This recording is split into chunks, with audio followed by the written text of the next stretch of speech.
Hello and welcome everyone. Just give us a quick moment to get set up here. All righty. I just want to give a very warm hello and welcome to everyone joining us here today. My name is Sajwa, and I'm going to be here with my friend Jordan. Give us a wave, Jordan. And today we're going to be doing a very special episode of Cooking Connected with Cooking Matters and the University of Minnesota Extension. Now, Jordan and I are both Cooking Matters coordinators. So really quickly, I just want to give you a quick overview of what a normal Cooking Matters class looks like. A normal Cooking Matters class is a 6-week nutrition-based class that meets once a week for 2 hours. And usually these classes feature a culinary instructor and a nutrition educator who work together to guide the class through a cooking demonstration and a nutrition lesson.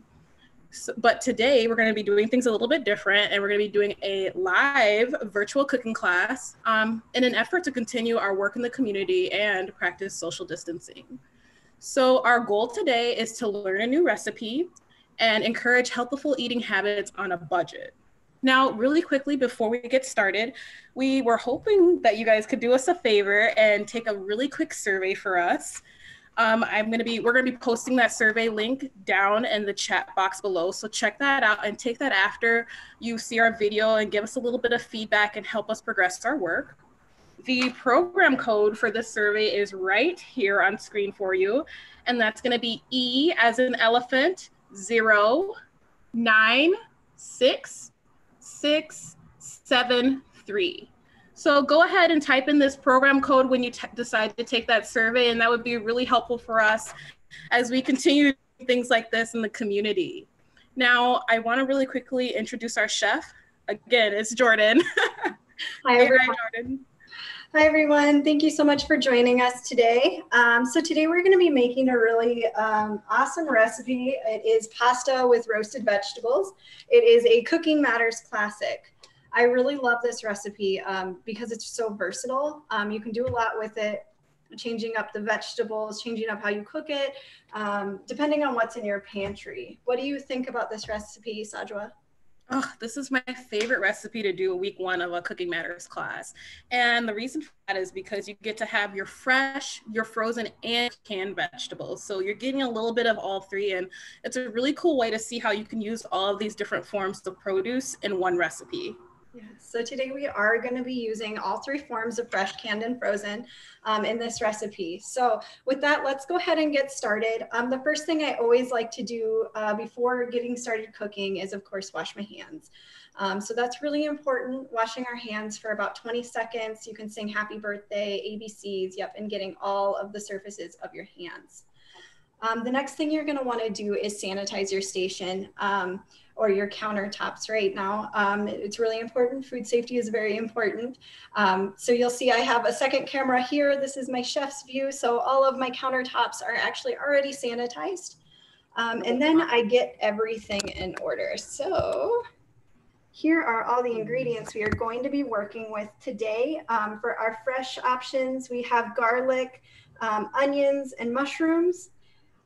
For our canned options, we are going to be using garbanzo beans, whole tomatoes, and then for frozen, we have some chopped broccoli. So awesome. And so I have a really awesome term that I know a lot of people have probably heard before, but I know one of the first times I heard it was actually in a Cooking Matters class, and it's called mise en place. And Jordan already described, it's a way of preparing your cooking space before you're getting ready to cook. So that means sanitizing your space, washing your hands, of course, wiping down those cans, setting out all the materials you need, like knives, cutting boards, bowls, cookware, all of that stuff, and making it easier as you progress through the recipe to just hit at each step and go forward with it. So I really love mise en place. Yes. So we like to make a joke in Cooking Matters that mise en place is kind of having your mess in place. So as you can see here, I have my mess in place. I have already washed all of my vegetables, and it's really important to also wash the tops of your cans, as Sajua had mentioned. Yes. So today we are going to also be working with the original recipe just calls for salt and pepper for seasonings. I like to add Italian seasoning, some onion powder, and garlic powder. And like I said, this is a really versatile recipe, so you can add a whole bunch of different seasonings. So let's go ahead and get started with step one, which is preheat our oven to 425 degrees. I like to forget this step a lot, so let's go ahead and preheat our oven. Me too, Jordan. I'm right with you on that. I always forget to preheat the oven until right before I use it, and then I'm stuck waiting. Then it's way too late. So just remember, if you're using a convection oven, it's 25 degrees less, so it's 400 degrees. Today we're just using my regular oven, so we'll preheat my oven to 425. And now that we have that step out of the way, step two is to rinse and peel our onions, rinse our other vegetables, which include our mushrooms and our garlic, and then we're going to chop our vegetables into bite-sized pieces of equal size. So that equal size is actually really important.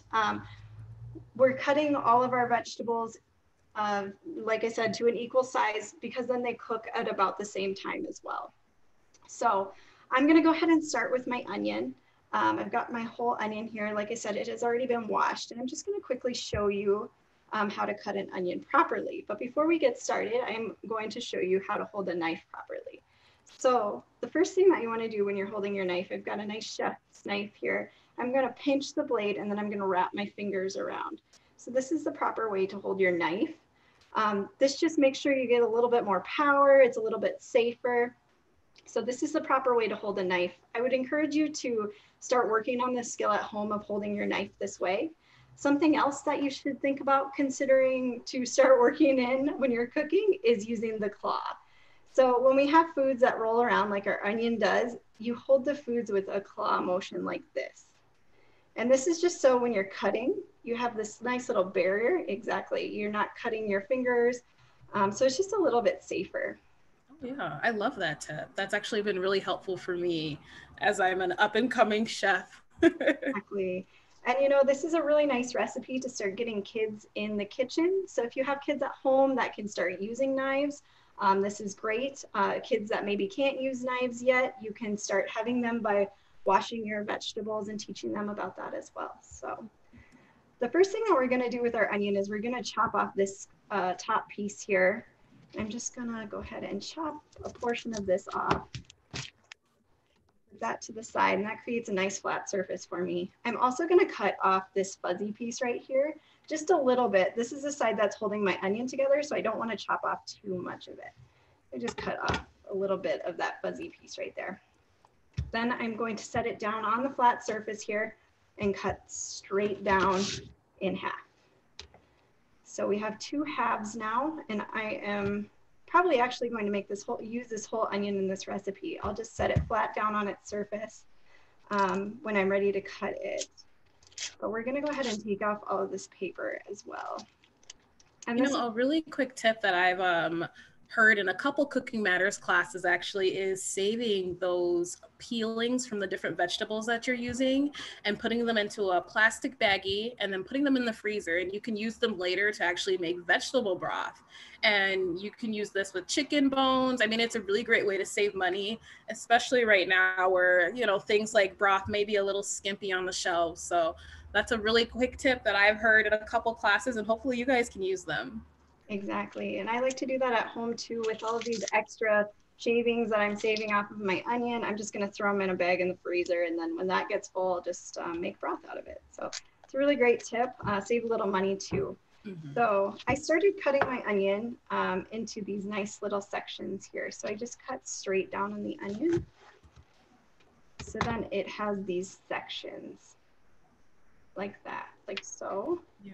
And then I'm going to cut straight down the opposite way and make a dice. Try not to cut my fingers today. Please try. Exactly. We don't want any casualties on Cooking Connected. Okay. So we've got this nice dice now. And then I'm just going to go ahead and throw this directly in my pan. Mm-hmm. here. So try to get those all broken up. Does it matter? Like if I don't really like onions a lot, what are some ways that I could maybe still incorporate them into the recipe, but not so much because your onion slices or chunks look a little large for me. They are pretty big, and that's the way that I like them. If you don't like onions, cut them a little smaller. You can mince them if you'd like, making them much smaller. That's a great tip to use for kids if you have vegetables that they aren't really liking, but you still want them to eat them because our veggies are important.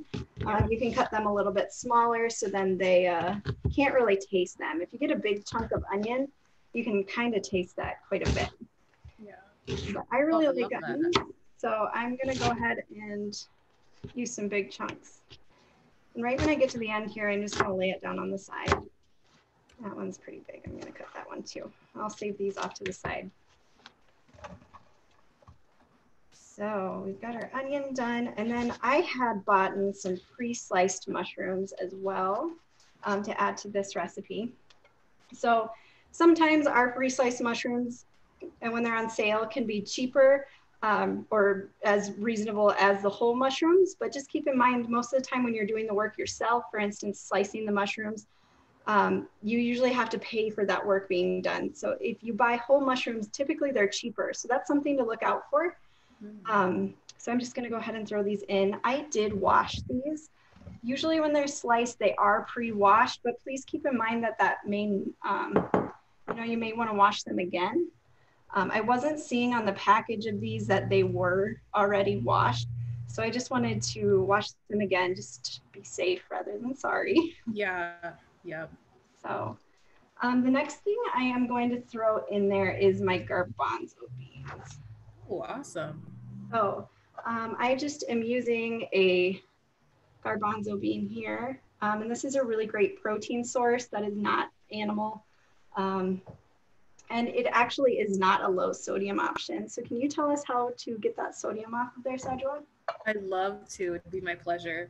So what we always do in Cooking Matters classes, we like to strain our things like garbanzo beans, maybe tomatoes, things like that might not be low sodium options.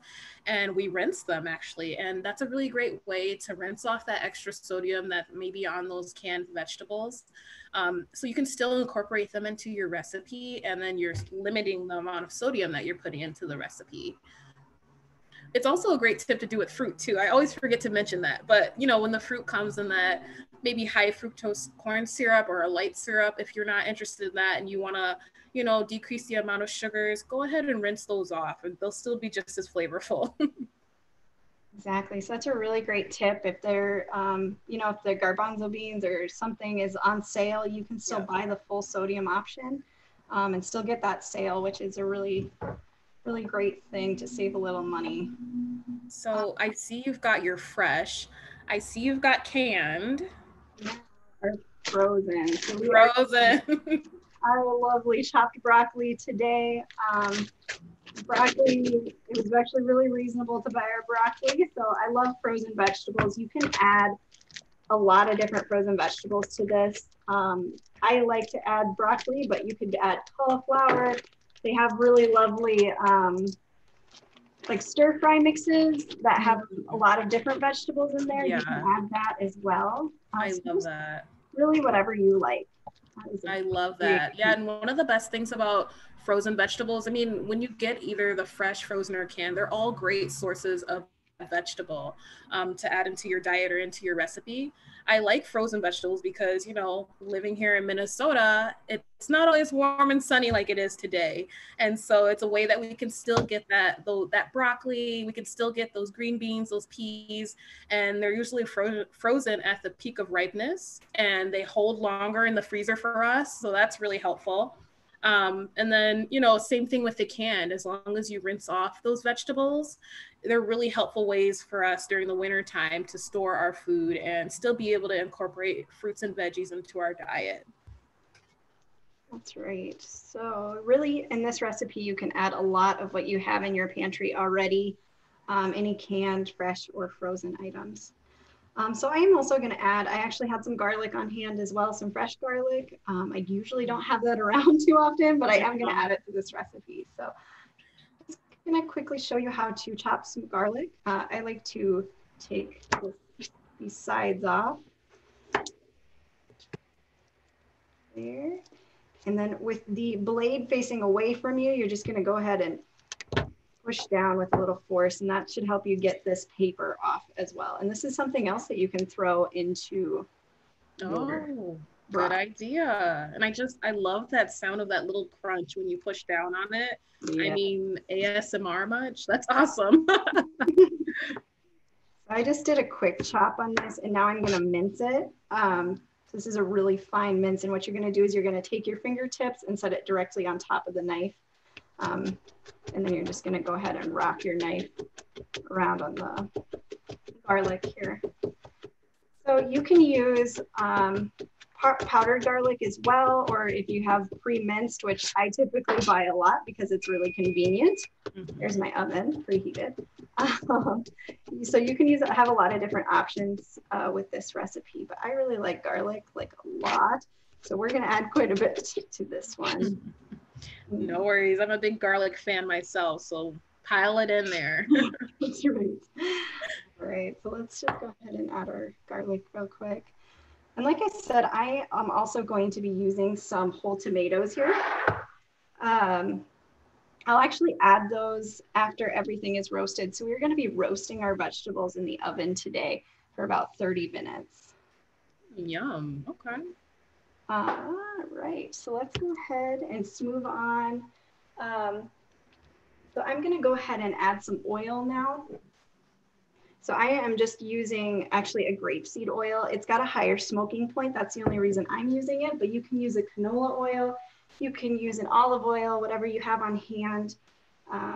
These vegetable oils are great. So I'm just gonna coat, usually about a tablespoon or two to coat my vegetables. This keeps it from sticking to the pan, and then it also helps you have all of your seasonings that you're gonna add on stick to your vegetables as well. Oh, that's a really great tip.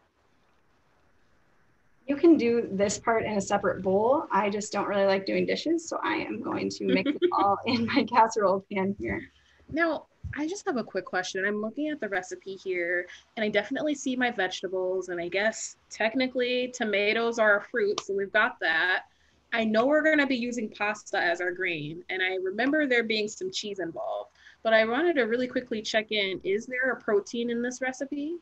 Yes, so our garbanzo beans are a nice protein source, and they are low in saturated fat, so that's a really great option for us. You can also, if you really like to, add chicken or some type of other protein. If you're going to do that, I would encourage you to do your vegetables first. Just keep in mind of cross-contamination. We really don't want to have our meats and our vegetables mixing. So either I would encourage you to probably do your vegetables first, and once you're done with that, start cooking your meat and working with your meat. Oh, I'm so happy you brought that up, because that's one thing I really don't want to get involved with is cross-contamination. No.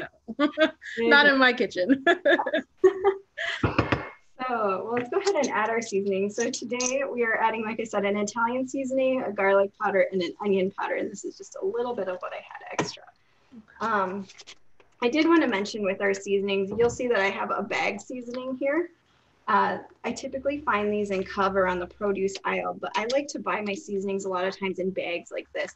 It is a lot cheaper and you get a lot more as opposed to buying them in the little nice convenient container here. Now, like I said, these are convenient, but you get so much more product for so less money. It's so much cheaper. So that's something to consider. Like I said, I get mine at Cub. It's near the produce aisle. A lot of other grocery stores will have it as well. And sometimes they actually have these containers, these just plain containers that you can put them in as well. So something else to consider. Now, hopefully I'm not too much of a distraction as you're measuring out your seasonings, but I have a viewer here who's asking us a little bit more about smoke point. And I think that she may be referring to when you were talking about the type of oil that you were using in the recipe today. Exactly, yep. So smoking point is kind of when your oil starts to smoke. So it's when it starts to burn. Oils have different smoke points. Grapeseed oil tends to have a higher smoke point than other oils. You'll notice like if you start heating olive oil too high, it starts smoking. So some oils just have naturally a higher smoke point. So that's what I'm mentioning there. But a lot of our other oils, like olive oil, has a lot of great health benefits to consider. So it's really depending on what you want. For this recipe, that's not super important, but grapeseed oil for me is a cheap and pretty versatile option. So that's why I tend to use it. Yeah, thanks for that. I do appreciate that. That's new knowledge to me. Usually in my house, we tend to use olive oil or maybe a canola oil, which I know would work perfectly with this recipe because I've done it before. But it's nice to hear about different other types of oils that you could incorporate, like grape seed and avocado oil. There are differences between them. And so that's really great information. Yeah. And something else to consider is the taste. A lot of times these other oils have a really mild taste, but like an avocado oil, well, it's a little bit stronger. You'll taste that avocado oil a little bit more. So, I mean, it really depends on what you're making. Like if you're making something with coconut oil, I typically make curries with coconut oils and things like that. So, you know, just whatever you're making, consider the oil. But today we're just using a grapeseed oil. Now with my vegetables here, I am just coating them with seasonings. I added about 2 tablespoons of Italian seasoning, about a teaspoon of garlic powder. You could probably add less since we did have fresh. And then I just kind of sprinkled on some onion powder. And then I'm just gonna make sure my vegetables are well coated here. And it looks like they are pretty well coated.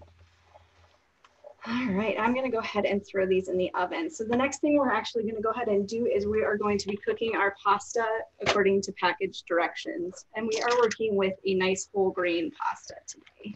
Oh my goodness, I love whole grains. Anyone who knows me knows that I love whole grains. And I just want to quickly talk about them while we've got the box here in front of us.